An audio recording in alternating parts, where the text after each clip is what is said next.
결론부터 말씀드리자면 무식한 사람이 신념을 가지면 이보다 무서운 게 없습니다. 이분의 6단 망상에 대한 반박을 소개합니다. 1단, 정론꽃. 팸이 비판하는 사람들은 통계와 논리가 없으면 이야기를 하지 마라. 어떤 통계와 어떤 논리를 말씀하시는 거죠?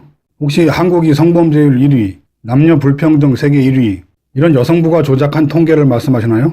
군대 2년을 대학 생활에 포함시켜서 남자는 평균 6년을 다니고 여자는 평균 4년을 다니니까 남자가 대학 공부를 1.5배 많이 한다. 그래서 불평등하다. 이런 통계를 말하는 것 같은데요. 국가의 특수성을 고려하지 않는 이런 통계를 근거로 들면서 통계가 없으면 얘기를 하지 마라? 네, 통계 있습니다. UNDP 통계를 보면 한국은 아시아 1위, 전 세계에서 10위권 안에 드는 성평등 국가입니다. 네, 여성 임원 비율이 낮은 건 인정합니다.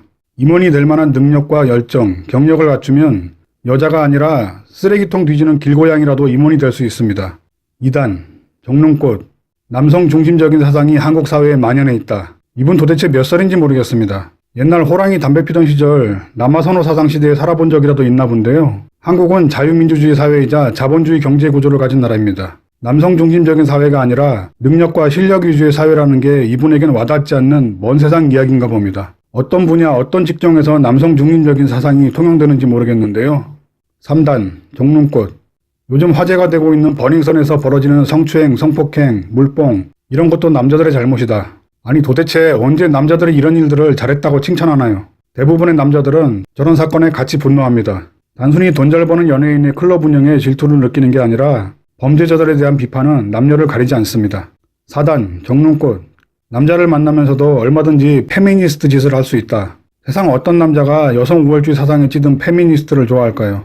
남자는 여자를 떠받들어주고 돈 쓰는 기계가 되고 항상 여자한테 굽신거려야 하는 존재라고 굳게 믿는 페미니스트를 굳이 만날 만큼 남자들이 바보로 보이나 봅니다. 마치 가스실에 갇혀서 죽어간 유태인의 가족들이 히틀러를 좋아한다는 말과 같습니다. 5단, 정론꽃. 여자들이 화장하고 자신을 가꾸는 데 신경을 쓰는데 이건 남자들의 먹잇감이 되고 싶어서 그런 거다. 네, 반대로 묻겠습니다. 소개팅을 나갔는데 남자가 떡진 머리에 추리닝, 슬리퍼 질질 끌고 나오면 좋아하나요? 자기 자신에 대한 최소한의 노력과 애정을 왜 비난하는지 모르겠습니다. 먹잇감이 되기 위한 게 아니라 이성에 대한 매력 발산이라는 생각은 아예 못하나 보는데요. 남자들이 열심히 노력해서 돈을 많이 버는 것도 여자들의 먹잇감이 되고 싶어서 그런 거겠네요.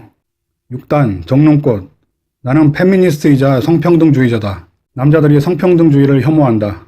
여러분, 페미니즘이 정말 성평등주의라고 생각하시나요? 성평등주의라는 말이 언제부터 페미니즘과 동일한 말이 되었을까요?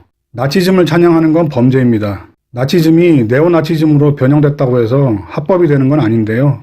마찬가지로 여성 우월주의를 찬양하는 것은 범죄 행위입니다. 여성가족부가 페미니스트를 지지하고 대통령이 나는 페미니스트가 되겠습니다. 이러는 게 정말 성평등을 위해 노력하는 걸로 보이시나요? 그런데 왜 20, 30대 남자들의 정부에 대한 지지율이 폭락하고 여성부 해체의 목소리가 커질까요? 얼마나 현실 감각이 없으면 이런 말을 자연스럽게 하는지 모르겠습니다. 집에만 틀어박혀서 망상의 나래를 펼치지 말고 밖에도 좀 나가보고 사회생활을 해보시기를 권해드립니다. 여러분은 어떻게 생각하십니까? 영상이 마음에 드셨거나 다음 영상이 궁금하시다면 구독과 좋아요 부탁드립니다.